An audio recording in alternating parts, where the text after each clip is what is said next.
Bom dia, multiplicadores! Nesse episódio nós vamos falar sobre cannabis, canabidiol, com o médico psiquiatra Dr. Rodolfo Pipe Variani.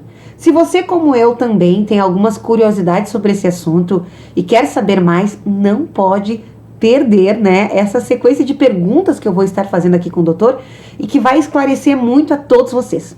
Então, Dr. Rodolfo, se apresenta aí para os multiplicadores. É assim que nós chamamos aqui, quem acompanha os nossos programas. A gente multiplica informação de qualidade, que é o que tu vai trazer aqui para nós. A gente multiplica negócios, a gente multiplica o bem. E eu estou muito feliz de você estar aqui com a gente também, aceitado o convite aí, de trazer esse assunto aí que causa tabus, inclusive, até nessa questão de falar, curiosidade sobre esse tema. Se apresenta aí para a gente conhecer melhor. Então, eu agradeço a oportunidade. Sou o Rodolfo, sou psiquiatra clínico, eu sou natural de Caxias do Sul, fiz a minha formação em psiquiatria e saúde mental na Universidade Federal do Rio de Janeiro. Permaneci longe da cidade aí por em torno de 10 anos e desde o ano passado estou de volta aí atuando na região da Serra. E por que você decidiu trabalhar com psiquiatria, se formar em psiquiatra? Por que essa decisão? Durante o curso de medicina a gente foi se expondo a diversos contextos e eu percebi que justamente a demanda psíquica era algo que era muito prevalente na maioria dos pacientes. E que muitas vezes era negligenciada aí pelas próprias equipes médicas, e eu me interessei pela área justamente para poder prestar atendimento desse tipo. E tu vê alguma ligação? A maioria das pessoas que nos acompanham são empreendedores, né? Quem tem negócios, quem está à frente, quem tem que tomar muitas decisões. O que tu vê como doutor, assim, algum conselho que tu daria para nós? Acredito que sempre ter um tempo para si, para olhar para si mesmo, para justamente saber qual que é o seu desejo, qual que é o seu melhor caminho, né? Então a melhor recomendação é ter um tempo para si mesmo, um tempo que a gente dirige a atenção para nós mesmos. Então, indo aqui para as perguntas já, eu queria saber quais as patologias que o cannabis, medicinal, tem se mostrado promissora no tratamento, né? E então eu queria que tu trouxesse para nós. Então, o que a gente tem mais de evidências robustas, científicas sobre o tratamento com cannabis, a primeira delas que eu destaco é a dor crônica, seja ela de origem ortopédica, autoimune ou até neuropática, né? Então, a dor responde bem ali ao tratamento com cannabis. Já se observa muitos estudos e muitos benefícios na epilepsia, então no tratamento das convulsões, especialmente na epilepsia refratária, que é a que não responde às outras estratégias. Vindo com mais estudos, mas ainda não tão robustos quanto dor e epilepsia, a gente vai ter benefícios no transtorno do espectro autista, a gente vai ter benefícios também nos transtornos de ansiedade, na depressão e no acompanhamento oncológico, né? Então, ajudar o paciente que está enfrentando um processo de tratamento de câncer, de quimioterapia, entre outras, ali, mas essas são as que mais acabam aparecendo aí como demanda. Dentro da saúde mental, o cannabis medicinal pode auxiliar nos sintomas de ansiedade, depressão, E como estão esses números em termos de Brasil, de pessoas que sofrem com transtornos de ansiedade e depressão? Então, é um transtorno com prevalência e incidência crescentes, O nosso próprio estilo de vida ali acaba demandando muito de nós mesmos e a gente ficar num estado de alerta mais ansioso é cada vez mais frequente.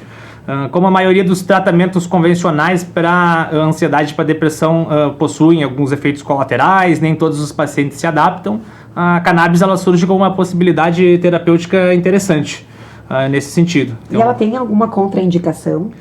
As contraindicações elas são bem específicas e elas são, na maioria das vezes, passageiras. Hoje em dia, a única contraindicação formal, as únicas, são ali uma neurocirurgia nos últimos 3 meses, infarto nos últimos 3 meses e a insuficiência cardíaca descompensada.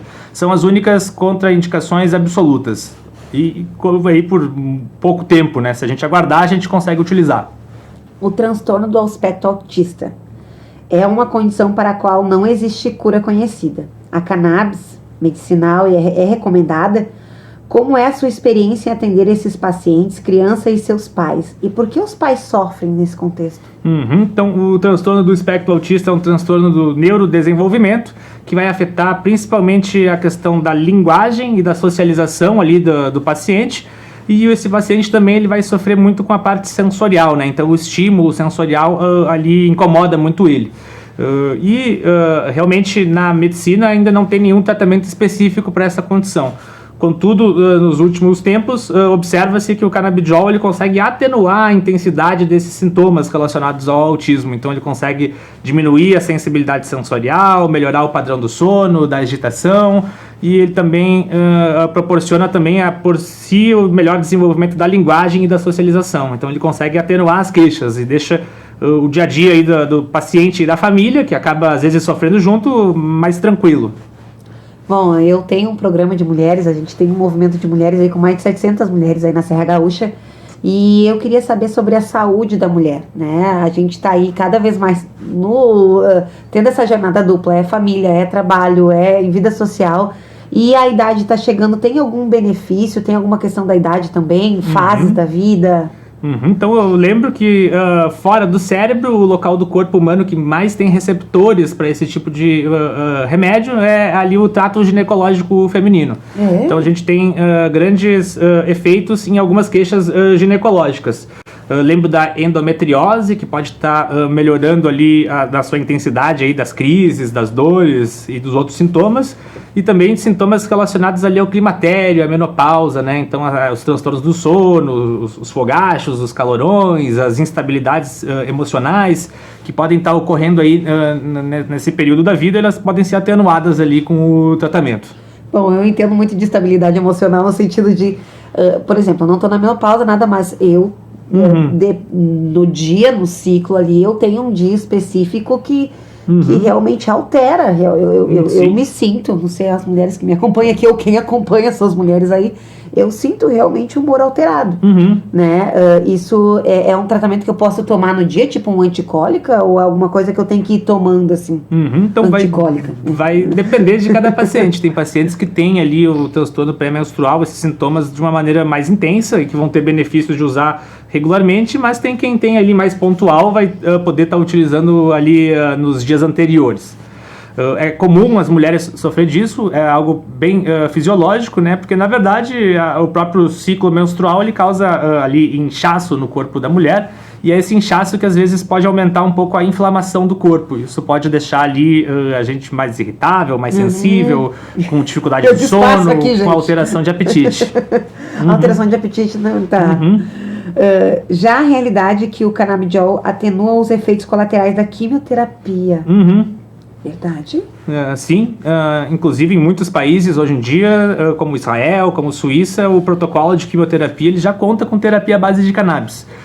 Aqui no Brasil, a gente vem ali utilizando pontualmente com cada paciente que tem essa demanda, mas sim, ele pode diminuir a intensidade dos efeitos colaterais, e isso aumenta a chance de cura do paciente, porque tolerando melhor a quimioterapia, que é um tratamento intenso, às vezes doloroso, suportando melhor isso, as chances aí de a gente tratar melhor a doença, o câncer, elas aumentam, né?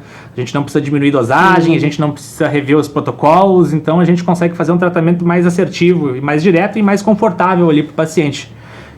Aliviar essa dor, esse momento, né? Então, poderíamos falar sobre os benefícios do canabidiol na neuroproteção do sistema nervoso e anti-inflamatório, né, dessa poderosa medicação? Então ela vai ter esses efeitos realmente aí neurotróficos. Uma das grandes indicações em que a gente observa isso acontecendo na prática são nas próprias demências, na doença de Alzheimer especialmente. E na doença de Alzheimer, então, ocorre uma inflamação cerebral, né, com declínio cognitivo, com perda de funções executivas, e o canabidiol ele consegue reduzir essa inflamação no tecido cerebral. Isso faz com que, especialmente a parte comportamental ali dos pacientes, melhore bastante. Então ele não consegue justamente reverter totalmente a doença de Alzheimer, por exemplo, mas consegue melhorar bastante a qualidade de vida dos pacientes, né? Melhorando o comportamento, a ansiedade, a irritabilidade, a angústia, que tudo isso pode causar. O padrão do sono, que é algo que pode ali incomodar bastante. Nossa, que legal isso, essa questão. E aí eu ia te perguntar, doutor, É algo assim, é um tratamento que eu tenho que seguir tomando ou é algo que eu posso tomar quando eu tenho sintomas? Vai depender da condição. Por exemplo, um transtorno de ansiedade, a maioria das vezes ele é autolimitado. Então a gente pensa num tratamento ali por alguns meses ou às vezes um pouco mais de um ano. Depois a gente até sempre tem o plano de tentar descontinuar a medicação. Mas situações aí mais crônicas, assim, né? Por exemplo, o próprio Alzheimer, o próprio autismo, a gente entende que é um tratamento já a longo prazo. Tá. E o canabidiol, ele previne algumas dessas doenças ou ele é um tratamento quando ela já está acontecendo? Então ela vai ter as duas possibilidades. Então a gente vai conseguir prevenir ali o próprio envelhecimento do cérebro, ele vai desinflamar antes de termos as queixas, né? Então em algum grau ele consegue diminuir ali o depósito aí de proteínas inflamatórias que existem nesse tipo de doença. Quando ela já existe, ele também consegue atenuar um pouco essa inflamação, repetindo, né? Então, nas duas maneiras é proveitoso. Tá, e quem, por exemplo, eu sei de todos esses benefícios, a gente sabe como é que essa pessoa tem acesso a remédios com canabidiol? Então, desde 2019, a Anvisa ela permite com que qualquer médico e qualquer dentista possa fazer a prescrição de produto à base de cannabis. No balcão da farmácia, a gente já tem ali mais de 10 apresentações, já há bastante tempo, mas por conta do alto custo, muitos pacientes eles buscam a importação ali do produto à base de cannabis. Então ele vai trazer essa medicação de fora e isso é autorizado aí desde 2019. A vantagem não é em qualidade, mas sim um pouco no valor, né, que fica um pouco mais em conta do que no balcão da farmácia. Então, o cannabis em si, então ele é bom para depressão, ansiedade, tristeza, tudo que é relacionado ao emocional mesmo. Em algum grau, sim. E das questões físicas também, como a gente falou, né? Das dores, das convulsões, ali, né? E da própria saúde da mulher. Uhum. Então, gente, eu queria que tu trouxesse também mais alguma situação que poderia ser o benefício também relacionado ao canabidiol e por que como é que começou esses estudos, essa decisão, né, de a gente encontrar essas soluções. Então, os estudos da cannabis, eles existem desde os anos 70, mas é nos últimos 10 anos que a gente tem falado um pouco mais disso. O que motivou justamente estar se pesquisando, se estudando mais isso e se aplicando nos pacientes foi justamente que em alguns pacientes eles não respondiam às estratégias mais habituais. Então aí, falando de transtornos de ansiedade, a gente tem a estatística de que 30% dos pacientes não vão se adaptar bem às estratégias alopáticas convencionais, ali que geralmente são os antidepressivos. Ou não vai funcionar tão bem no controle dos sintomas, ou vai funcionar às custas de efeitos colaterais desconfortáveis.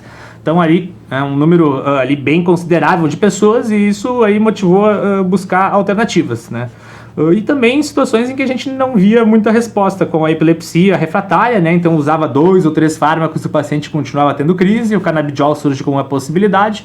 No próprio autismo, que não tem o tratamento específico ali para os sintomas, né? O canabidiol aparece. Então o interesse ele surge justamente para atender a demanda de pacientes que não tinham muita saída aí para suas queixas, né? E que encontram uma possibilidade aí de melhora, né? Uma esperança às vezes de estar vivendo melhor. Doutor, ele vicia? Não tem ali nenhum relato aí, e tanto na literatura quanto na prática, de que o óleo de canabidiol cause algum tipo de dependência. Tá, o óleo de canabidiol não causa nenhum tipo de dependência. Não, isso. Tá. É diferente aí da cannabis fumada, que é utilizada irregularmente. Essa sim, ela tem risco de dependência. Essa sim pode estar dando alguns danos ali ao corpo, né? Justamente por não ser regulamentada, não ter ali nenhum padrão de qualidade, né? Então a planta é a mesma, mas são ali resultados, desfechos bem diferentes. Tá, isso é importante trazer, né? Que é diferente da canabidiol fumada, o óleo de canabidiol. Exatamente. A planta é a mesma, contudo ali os efeitos ali são bem diferentes. Já muda a via de administração, né? Na via oral ali a gente tem efeitos mais longos, mais estabilizados, né? O paciente não tem efeito psicoativo, né? Ele não fica eufórico com o uso, né? Então tem essas diferenças. Tem essas diferenças. Mais alguma uma solução também que a gente possa trazer Alguma curiosidade sobre o canabidiol? O curioso é que até 1942 vendia óleo de canabidiol na farmácia brasileira, né? Então o que a gente está fazendo não é nada novo, não é nada moderno, né? Então é algo que já existiu no passado, né? Que por vários motivos que seriam longos demais para discorrer aqui, houve ali essa retirada do produto do mercado. E lembro também que realmente não é nada novo no sentido que a gente tem registros de uso ali escritos desde o Egito, há 5.000 anos atrás, e os mais antigos são chineses, de 12.000 anos atrás, justamente para aliviar cólicas menstruais, dor pós-parto, epilepsia e outras questões ali, essas já citadas. Eu estou muito feliz com você ter vindo aqui, contribuído aí para nós na nossa multiplicação de negócios, né? E essa multiplicação de informação, né? Tirou muitos tabus para nós, trouxe essa possibilidade. Aí, inclusive, onde se encontra, né, qualquer dentista, qualquer psiquiatra, qualquer médico, na verdade, médico, não precisa ser psiquiatra. Qualquer médico e qualquer odontologista tem a autorização para prescrever qualquer produto à base de cannabis. Olha só. Então, é bem mais amplo do que a gente imagina. É mais amplo o acesso, né? O acesso. Então, gente, e quem quiser saber mais sobre o assunto, quiser te encontrar para alguma dúvida, a gente pode deixar o teu contato, o teu Instagram aqui. Isso, sim. Vou estar disponível para qualquer dúvida. Eu tenho um WhatsApp que todos os meus pacientes têm acesso direto a mim e a gente pode esclarecer qualquer pergunta, qualquer ali necessidade, inclusive antes de uma consulta, por exemplo, né? Se tem dúvidas a respeito da indicação, se valeria a pena tentar, antes disso a gente pode esclarecer. O senhor atende aqui em Caxias mesmo? Caxias? Eu atendo presencialmente em Caxias do Sul, mas eu atendo na modalidade de telemedicina já há muitos anos, né? Então, inclusive, a maioria dos meus pacientes hoje em dia são de outras cidades. Olha só. Então tá, gente. Nós estamos chegando aí ao final de mais um Café com Multiplicação de Negócios e eu vejo todos vocês no nosso próximo episódio aqui junto com a gente. Até!